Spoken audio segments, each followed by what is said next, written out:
DM साहब जो अपनी किसी मीटिंग को अटेंड करने के बाद वापस अपने घर जा रहे थे गाड़ी से, लेकिन तभी अचानक रास्ते में उनकी गाड़ी के सामने एक बेहद ही बुजुर्ग महिला आ जाती है और उसे देखने से लग रहा था कि यह महिला भीख मांगकर खाया करती है।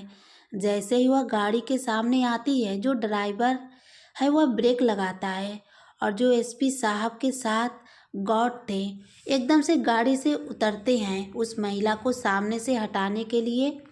जो डीएम साहब उस गाड़ी के अंदर बैठे हुए थे वह बेहद ही रहमदिल इंसान थे, तो इसी वजह से वह अपने गार्ड को रोकते हैं और खुद उतर कर उस महिला के पास जाते हैं। जैसे ही डीएम साहब उस महिला के पास जाते हैं तो वह एकदम से कहने लगती है कि बेटा तू आ गया और मेरे लिए खाना ले आया। अब इस बात को सुनकर जो डीएम साहब थे उनकी आंखों से आंसू आ जाते हैं, वह फूट फूट कर रोने लगते हैं। वो बहुत कुछ बातों को सोचने लगते हैं, कौन थी वह बुजुर्ग महिला और किस वजह से डीएम साहब को बेटा कह रही थी। अगर वह उसकी माँ थी तो इस हालात में कैसी थी। पूरी कहानी की सच्चाई जानने के लिए वीडियो को अंत तक जरूर देखें। मुंबई के अंदर एक गरीब परिवार रहा करता है, जिस परिवार के अंदर केवल 7 सदस्य हैं। 2 माता पिता हैं और 5 बच्चे हैं। पिता का नाम होता है हसमुख लाल, उसकी पत्नी का नाम होता है नीतू और उनके जो 5 बच्चे थे वह भी छोटे ही थे, ज़्यादा बड़े नहीं थे। जो बड़ा वाला लड़का था उसका नाम था अशोक और अशोक की उम्र शायद 3 साल थी। यानी कि जो और भाई बहन थे वह भी काफ़ी ज़्यादा छोटे थे। एक बच्चा तो अभी माँ के गोद में था, वह भी कम से कम 3 से 4 महीने का ही था। नीतू का पति मजदूरी करने के लिए जाया करता था और नीतू घर के अंदर रहकर बच्चों को संभाला करती थी और छोटे मोटे ज़रूरतों को जो तरीका था वह उनकी पूरी कर दिया करती थी। यानी कि परिवार बड़ा ही खुश नसीब था, कोई भी कैसी भी दिक्कत उनको नहीं थी। लेकिन दोस्तों कहते हैं ना कि हंसते खेलते परिवार को किसी न किसी की नज़र लगी जाती है, ऐसे ही कुछ इस परिवार के साथ होता है। जो नीतू का पति था हसमुख लाल, उसका अचानक से देहांत हो जाता है, उसकी मौत हो जाती है और मौत होने के बाद यह परिवार पूरा टूट सा जाता है। जब यह बात पत्नी को पता चलती है कि उसके पति की इस दुनिया में नहीं रहे, तो वह बहुत ही परेशान होती हैं और फूट फूट कर रोने लगती हैं, क्योंकि पति के देहांत के बाद पत्नी का कोई सहारा नहीं था और जो बच्चे थे वह बहुत काफ़ी छोटे थे। इस वजह से पत्नी बहुत काफ़ी परेशान हो जाती है। उसके बाद उसका पति का अंतिम संस्कार किया जाता है और कुछ दिनों तक शोक सभा मनाई जाती है। लेकिन दोस्तों जो पत्नी है उसके सामने मुसीबतों का पहाड़ टूट गया था, क्योंकि यह 5 बच्चे की जिम्मेदारी उसी के ऊपर आनी थी। अब कुछ दिन तक तो अड़ोस पड़ोस के लोग उन लोगों का सहारा देते हैं, लेकिन कुछ दिनों के बाद वह लोग भी सहारा देने से मना कर देते हैं और घर के अंदर खाने पीने तक की कोई भी चीज़ नहीं रहती है, बल्कि सारी चीज़ खत्म हो गई थी।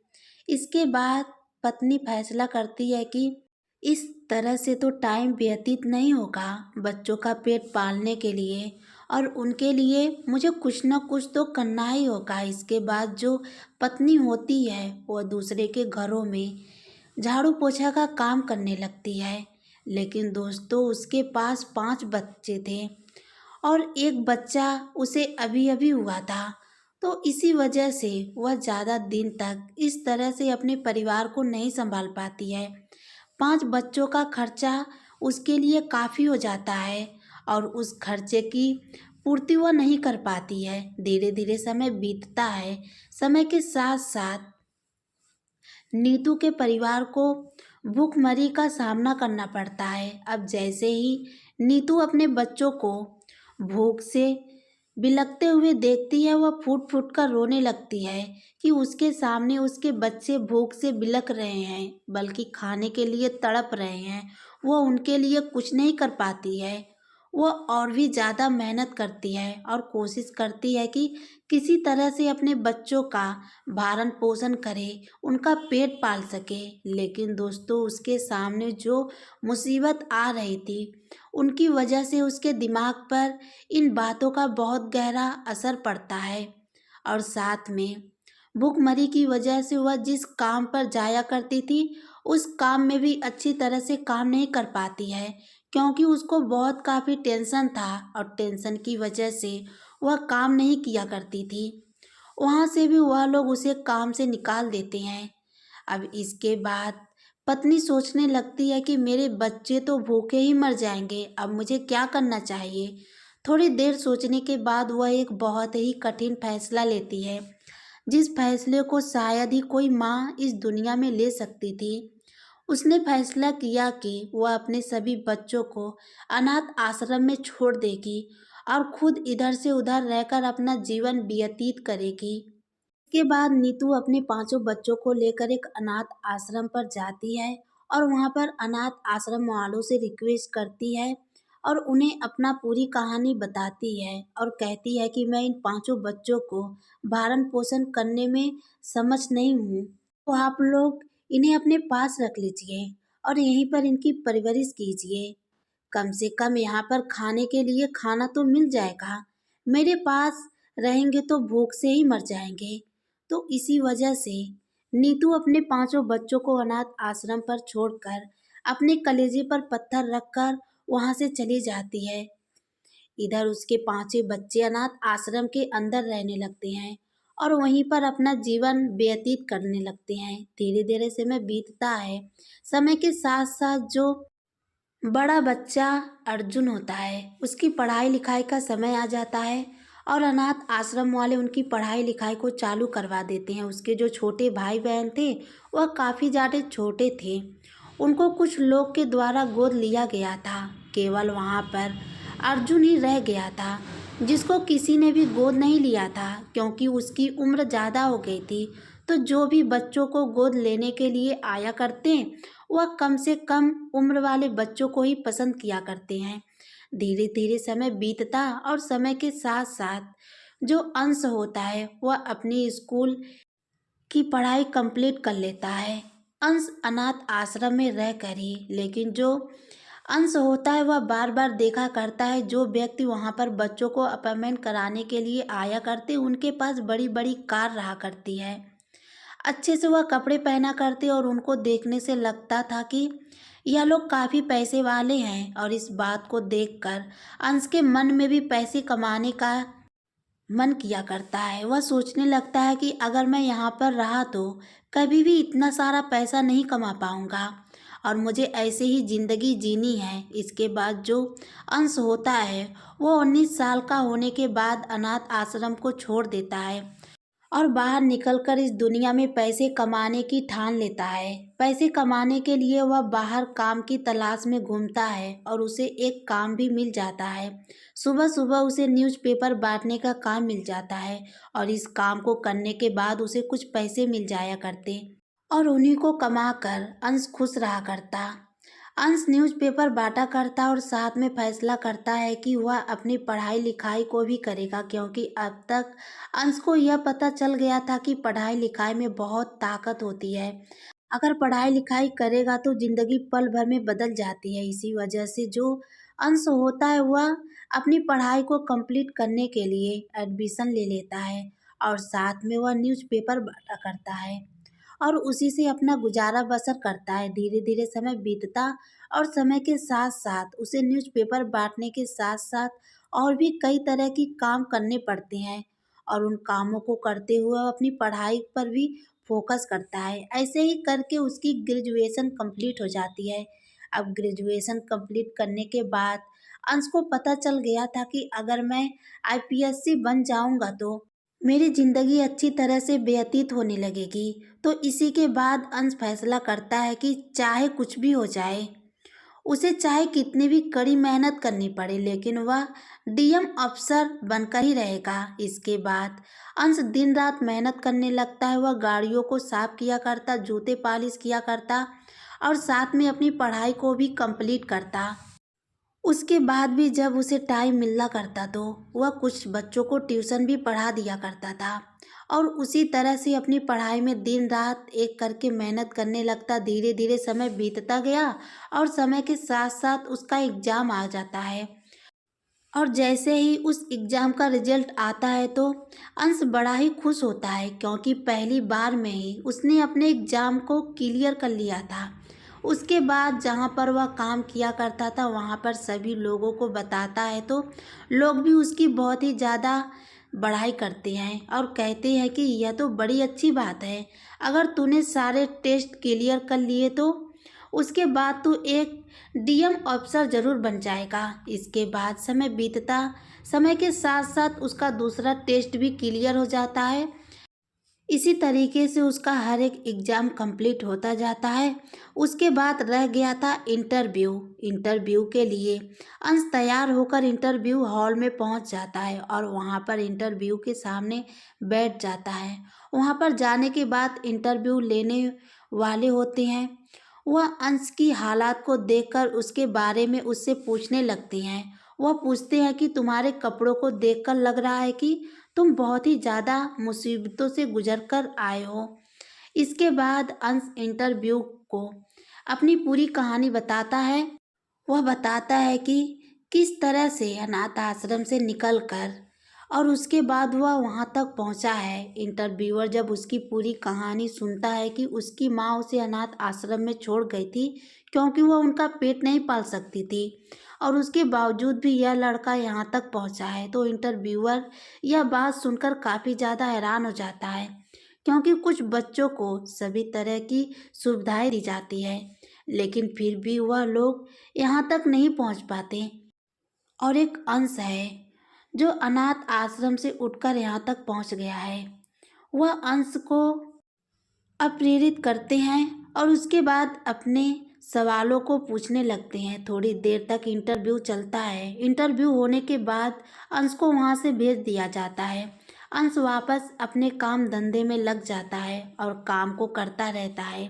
अब जिस दिन रिजल्ट आने वाला होता है उस दिन अंश एक सेठ की कार को साफ कर रहा था और वह सेठ सबको बहुत ही ज़्यादा सहयोग किया करता है।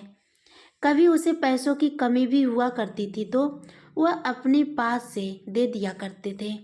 तो उसके बाद वह अपने सेठ को बताता है कि आज मेरा रिजल्ट आने वाला है, आप अपने फ़ोन में देखकर मुझे बता देना। तो उसके बाद जो सेठ जी होते हैं उन्हें भी इस बात की खुशी होती है और वह भी ऊपर वाले से दुआ करने लगते हैं कि इस बच्चे की ज़िंदगी संवर जाए और इसका नंबर सरकारी नौकरी पर चला जाए। उसके बाद वह बाहर सीढ़ियों पर बैठ जाती हैं और बार बार फ़ोन को चेक करते हैं कि अंश का रिजल्ट कब आएगा और कब उसे यह खुशखबरी सुनाएंगे। धीरे धीरे कुछ समय बीतता है। कुछ समय बाद जो सेठ जी थे वह एकदम से अंश को खुशखबरी देते हैं और कहते हैं कि जिस टेस्ट को तू देखकर आया था वह टेस्ट तेरा क्लियर हो गया है और अच्छी खासी रैंक तुमने प्राप्त की है। इस बात को सुनकर अंश एकदम से खुशी से झूम उठता है और सेठ जी के पैरों को छूने लगता है।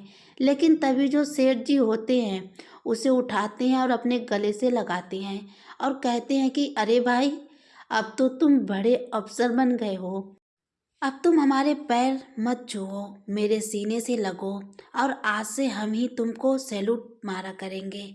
ऐसा कहकर वह थोड़ा सा हंस देते हैं और जो अंश होता है उनका बहुत बहुत धन्यवाद करते हैं, क्योंकि दोस्तों काफ़ी दिनों से सेठ जी ने सबको बहुत ज़्यादा मदद की है। कई बार जब अंश के पास पैसे नहीं हुआ करते थे तो सेठ जी उसको मदद किया करते थे ताकि वह अपनी पढ़ाई लिखाई को अच्छी तरह से कर सके, अपने मुकाम को हासिल कर सके। इसके बाद जो अंश होता है वह अपनी ट्रेनिंग पर चला जाता है और 3 साल की ट्रेनिंग करने के बाद उसकी पोस्टिंग एक शहर में हो जाती है। वहाँ पर वह अपनी ड्यूटी को संभालता है और मेहनत और ईमानदारी से काम किया करता है। अब जिस जिले के अंदर अंश की पोस्टिंग हुई थी उस जिले में एक बहुत बड़ा क्राइम हो गया था, तो उसी क्राइम की वजह से एक अर्जेंट मीटिंग रखी जाती है अंश की तरफ से और सभी पुलिस थाने के पुलिस वालों को बुलाया जाता है। अंश अपनी सरकारी गाड़ी और अपनी गार्ड और ड्राइवर के साथ सीधा उस मीटिंग में पहुंचता है और वहां पर मीटिंग कंप्लीट करता है उस क्राइम से रिलेटेड, और उसके बाद वापस से अपने घर जाने लगता है। लेकिन जैसे ही उसकी गाड़ी घर की तरफ जा रही थी तो रास्ते में अचानक से एक बुजुर्ग महिला उसकी गाड़ी के सामने आकर खड़ी हो जाती है। और जैसे ही ड्राइवर को गाड़ी के सामने बुजुर्ग महिला खड़ी हुई दिखती है तो वह एकदम से गाड़ी रोकता है, और गाड़ी रोकते ही जो अंश के साथ गॉड था वह एकदम से गाड़ी से उतरता है और उस बुजुर्ग महिला को हटाने के लिए आगे की तरफ बढ़ने लगता है। लेकिन तभी जो अंश होता है उस गार्ड को रोकता है और खुद उतर कर उस बुजुर्ग महिला के पास जाने लगता है। अब जैसे ही अंश वहां पर पहुंचता है तो एकदम से जो बुजुर्ग महिला थी वह उससे कहने लगती है कि बेटा तू आ गया, मेरे लिए खाना नहीं लेकर आया। अब इस बात को सुनकर जो अंश होता है वह एकदम से हैरान हो जाता है, और इस बात को सुनने के बाद अंश की आंखों से आंसू टपकने लगते हैं, क्योंकि अंश का इस दुनिया में उसे अपना कहने वाला कोई भी नहीं था। लोगों ने उसका अच्छे से सहयोग किया था लेकिन किसी ने भी उससे रिश्ता जोड़ने की कोशिश नहीं की थी। और आज इस बुजुर्ग महिला ने सबसे पहली बार उसे बेटा कहकर पुकारा है, और इस बात को सुनने के बाद वह फूट फूट कर रोने लगता है। लेकिन फिर भी वह बुजुर्ग महिला से पूछता है कि माँ जी, आप कौन हो और यहाँ पर क्यों खड़ी हो? तो वह कहती है कि बेटा, तुम मेरे लिए खाना लेने के लिए गया था ना, और इतनी देर बाद वापस लौटा है। इस बात को सुनकर जो अंश होता है वह बुजुर्ग महिला की तरफ आमंस भरी निगाहों से देखने लगता है और सोचने लगता है कि माँ जी क्या कह रही हैं। वह जब गौर करके उनकी तरफ देखता है तो उसे दिखाई देता है कि माँ जी के मैले कुचैले फटे पुराने कपड़े हैं, और देखने से लग रहा है कि यह माँ जी भीख मांग कर खाया करती हैं। और उस बुजुर्ग महिला की बातों को सुनकर उसे पता चल जाता है कि इस बुजुर्ग महिला के दिमाग में कई प्रॉब्लम है। और इसके बाद जो अंश होता है वह उस बुजुर्ग महिला को अपने साथ गाड़ी में बैठाने लगता है। वह बुजुर्ग महिला कहती है कि तू मुझे कहाँ ले जा रहा है बेटा? तो वह कहता है कि माँ जी, मैं आपको खाना खिलाने के लिए ले जा रहा हूँ, आपने मुझसे खाना मांगा था ना। और ऐसा कहकर वह उसे गाड़ी में बैठा लेता है और ड्राइवर से गाड़ी को एक अच्छे से होटल पर लगाने के लिए बोलता है। होटल पर जाने के बाद जो अंश होता है उस बुजुर्ग माँ को पहले तो खाना खिलाता है, और खिलाने के बाद दोबारा से अपनी गाड़ी में बैठा लेता है और एक अच्छे से सरकारी हॉस्पिटल में उसको एडमिट करा देता है। वहाँ जाकर डॉक्टर साहब उसका चेकअप करते हैं, और चेकअप करने के बाद उसको बताते हैं कि इसकी दिमाग में थोड़ा बहुत प्रॉब्लम है, अगर यह अच्छी तरह से दवाइयाँ खाएंगी तो यह ठीक भी हो सकती हैं। तो उसके बाद जो अंश होता है वह उस महिला को वहीं पर एडमिट करा देता है और उन लोगों से कह देता है कि जब यह ठीक हो जाए तो मुझे बता देना। धीरे धीरे 7 महीने बीतते हैं, और 7 महीने बाद अचानक से डॉक्टर साहब का फ़ोन आ जाता है, और वह उन्हें बताते हैं जिस माँ जी को आप यहाँ पर छोड़कर गए थे उनकी हालत ठीक हो गई है, और अब आप उन्हें यहाँ से डिस्चार्ज करवा सकते हैं। इसके बाद अंश अपनी गाड़ी लेकर वहाँ पर पहुँचता है, और वहाँ से उसे माँ जी को डिस्चार्ज करवाकर अपने घर ले आता है, और घर लाने के बाद कहता है कि माँ जी, आज से मैं और तुम यहीं पर रहेंगे और तुम्हें किसी भी तरह की कोई भी परेशानी लेने की ज़रूरत नहीं है। अब इस बात को सुनकर जो बुजुर्ग महिला थी उसकी आंखों से आंसू टपकने लगते हैं। वह कहती हैं कि बेटा, तू कौन है और किस वजह से तू मुझे अपने साथ रख रहा है? तो उसे बताता है कि आप मुझे रोड पर मिली थी और वहाँ पर आपने मुझे बेटा कहा था, और उसी क्षण मैंने सोच लिया था कि आज से आप मेरे साथ रहोगी और मेरी माँ बनकर रहोगी। वैसे भी मेरा इस दुनिया में कोई भी नहीं है, मैं तो अनाथ हूँ और अनाथ आश्रम में पला बड़ा हूँ। अब जैसे अनाथ आश्रम का नाम उस बुजुर्ग महिला के सामने आता है तो वह एकदम से फूट फूट कर रोने लगती है। अब जो अंश होता है उस माँ जी को चुप कराता है और पूछने लगता है कि माँ जी, आप इस तरह से क्यों रोने लगी। तो उसके बाद वह बुजुर्ग महिला अपनी कहानी बताती है और कहती है कि मेरा नाम नीतू है और मेरे पति का नाम हरपाल था। हम लोग मुंबई के अंदर रहा करते थे। मेरे पति मेहनत मजदूरी किया करते थे और हमारा भरण पोषण किया करते थे। लेकिन तभी एक दिन अचानक से मेरे पति के हादसे में मौत हो गई और उसके बाद मैं अपने बच्चों को खाना तक दे पाई थी। और उसके बाद मैं अपने पांचों बच्चों को अनाथ आश्रम में छोड़ आई। तो इन सभी बातों को सुनने के बाद जो अंश होता है उसे अपनी बचपन की याद आने लगती है। वो उनसे पूछता है कि माँ जी, यह बताओ आपके बड़े बेटे का नाम क्या था। तो वह बताती हैं कि मेरे बड़े बेटे का नाम अंश था। इसके बाद जो अंश होता है वह एकदम से उसको गले से लगा लेता है और कहता है कि माँ, मैं ही तो अंश हूँ। अब जैसे ही माँ को यह बात पता चलता है कि यह उसका बेटा है जिसको अनाथ आश्रम में छोड़कर आई थी, तो वह बहुत जोर जोर से फूट फूट कर रोने लगती है। इधर जो अंश है वह भी अपनी माँ की इस हालात को देखकर फूट फूट कर रोने लगता है। और थोड़ी देर तक यह दोनों लोग एक दूसरे के गले से लिपट कर बहुत काफ़ी रोते हैं और एक दूसरे की ममता को महसूस करते हैं। शांत होने के बाद अंश अपनी माँ से पूछता है कि माँ, आप उसके बाद कभी भी हमसे मिलने के लिए क्यों नहीं आई। उसके बाद उसकी माँ बताती है कि बेटा, उस अनाथ आश्रम में तुझको छोड़ने के बाद जैसे ही मैं बाहर निकली और तभी अचानक से मेरा एक्सीडेंट हो गया। उसके बाद से मुझे कुछ भी याद नहीं। उसके बाद जब मुझे होश आया तो मैं हॉस्पिटल में थी और डॉक्टर साहब मेरा इलाज कर रहे थे। तो अंश समझ जाता है कि एक्सीडेंट के कारण ही दिमागी हालत ख़राब हो गई। और उसके बाद अब उसकी हालत जैसे ही ठीक हुई तो उन्हें यह बात याद आई। अंश अपनी माँ की मजबूरियों को समझता है और उसके बाद अपनी माँ की सेवा करने लगता है। वहीं पर रहकर वह अपनी माँ को वहीं पर रखा करता और अच्छी तरह से उसकी देखभाल किया करता। अब तभी एक दिन जो अंश की माँ होती है वह उससे कहने लगती है कि बेटा, तू तो यहाँ पर है लेकिन तुम्हारे चार भाई बहन कहाँ हैं। वो अपनी माँ से कहता है कि माँ, अगर तू मुझे मिल गई है तो मेरे भाई बहन मुझे भी मिल जाएंगे। इसके बाद डीएम साहब उस अनाथ आश्रम पर जाते हैं और वहाँ से पुराने रिकॉर्ड में से उन लोगों के एड्रेस लेते हैं जो उनके भाई बहनों को यहाँ से लेकर गए थे। एड्रेस लेने के बाद वह उस जगह पर पहुँच जाता है और वहाँ पर जाकर देखता है कि उसके तीनों चारों भाई बहन अच्छे से ज़िंदगी जी रहे हैं और कोई भी कैसी भी परेशानी नहीं है। और आकर अपनी माँ को बताता है कि माँ, मेरे तीनों चारों भाई बहन बहुत अच्छे से अपनी ज़िंदगी को व्यतीत कर रहे हैं, जी रहे हैं और कैसे भी उनको कोई भी दिक्कत नहीं है। जो घर वाले उन्हें गोद लेकर गए हैं उन्होंने उनके जीवन को अच्छा बना दिया है और वह लोग अपनी ज़िंदगी में पूरी तरह से खुश हैं। तो अब मैं चाहता हूँ कि हम उनकी ज़िंदगी को डिस्टर्ब ना करें।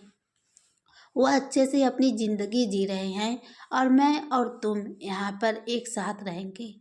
उसके बाद उसकी माँ भी उसके इस फैसले पर राज़ी हो जाती है और कहती है कि ठीक है बेटा, अगर तुम ऐसा चाहते हो तो ऐसा ही ठीक है। माँ बेटे दोनों उस घर के अंदर रहा करते हैं और धीरे धीरे कुछ समय और बीत जाता है। अब कुछ समय बाद एक दिन उसकी माँ उससे कहती है कि बेटा, अब तू काफ़ी जवान हो गया है और तू शादी के योग्य हो गया है। अगर तेरी शादी हो जाएगी तो बहू घर के अंदर आ जाएगी और मेरा भी घर के अंदर मन लगने लगेगा। क्योंकि अंश अक्सर अपने काम के सिलसिले में घर से बाहर ही रहा करता था और उसी दौरान उसकी माँ घर के अंदर अकेली रहा करती थी। उसके बाद जो अंश होता है अपनी माँ के कहे अनुसार शादी करने के लिए तैयार हो जाता है और अपने लिए इधर से उधर लड़की ढूंढने लगता है। कुछ दिनों तक लड़की ढूंढने के बाद उसे एक सुंदर सी लड़की मिल जाती है और अपनी माँ को उस लड़की को दिखाता है और कहता है कि माँ, अगर तुम कहो तो मैं इससे शादी कर लूँ। तो उसके बाद उसकी माँ भी उसे अनुमति दे देती है और अंश उस लड़की से शादी कर लेता है। अब शादी करने के बाद अंश अपनी ड्यूटी जाया करता। पीछे से दोनों सास बहू घर के अंदर अच्छी से जिंदगी बिताया करती थी और सास बहू को एक दूसरे के साथ रहकर अकेलापन महसूस भी नहीं होता था। उनका परिवार बड़ा ही खुशहाल होता है और अच्छी तरह से उनका समय बीतता है। दोस्तों, यह थी एक छोटे से परिवार की कहानी। अगर आपको कहानी सुनना पसंद है तो मेरे चैनल को सब्सक्राइब कर लीजिए।